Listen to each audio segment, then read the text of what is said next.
Thanks for joining us. I'm Chris Turner. I'm Joanna Curley. If you crave backcountry, this is the place for you. Some of Norway's most beautiful areas are its most isolated, so when you're out there, You're out there. we're visiting 2 of Norway's national parks. To start, we're headed to Børgefjell on the Swedish border. From Oslo, Norway's capital, fly north through Trondheim to Mosjøen, just south of the Arctic Circle. One thing about Norway is that once you get out of the cities, the hotels are just few and far between. So if you're looking to overnight close by a backcountry wilderness, you might not see too many places to stay at first. Yeah, but a lot of farms are offering room and board to travelers, especially those ones that border up against the national parks. They're not as expensive as hotels, and oftentimes the food is much better. Nearly every river valley and fjord in Norway has a strip of fertile land between the water and the base of the mountains. These scant fields were enough to support farmers for many years, but times have changed, and to survive, many farms are now offering more than fresh produce and meat. They're offering hospitality at the edge of the backcountry. Chris and I are heading to Furuheim Gård to begin a backpacking trip into Børgefjell. I hear the coffee's already on, and the bread is freshly baked and piping hot. I love these old houses. Yeah, the colors are great, the reds and the whites. All over Norway, you'll see red and white buildings on farms.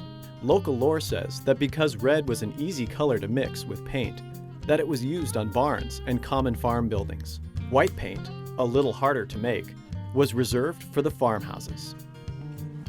Hey! Hey everyone! Welcome. At Furuheim, we're meeting Lena and Agneta, a couple of locals who will be hiking with us. How was your journey? Oh, it's beautiful coming in. I can't wait yeah. to see more of the park. We're going to have a nice walk along the river today and see a waterfall. Oh, I can't wait. Sounds nice. Shall we go? Lead the way. How far is it to the trailhead? Oh, it's right ahead. Really? Yeah. What's your dog's name? Saivo is a great boy and loves to go hiking. You're so fortunate to live right next to a national park. Oh yeah, it's beautiful. The river's usually higher.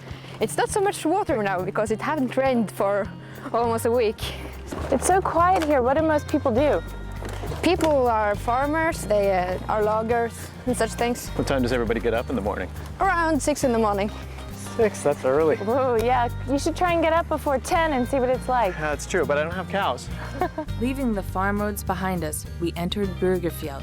Most of the terrain in this area of the park is spongy moss and heath. Do a lot of people come to this park? No, it's not very crowded. It's usually trekkers, but it's very suitable for families with children too. It's a very big area, so you can go on a bright summer day and you don't necessarily meet someone in the park. Børgefjell is really more wilderness than park. The few trails throughout it are unmarked, and you won't find cabins, campsites, and often not another soul as you wander from marshland to rocky peaks and alpine lakes. The fishing is great. We have trout, Arctic char, and the quality on the Arctic char is very good here because of the cold water. It's very beautiful. You feel free here, that you can come here, you can be completely alone and you can experience both nature and native culture here. So it's got a lot of history. The Furuheim farm in Susendal is a great place to begin and end your backpacking trip.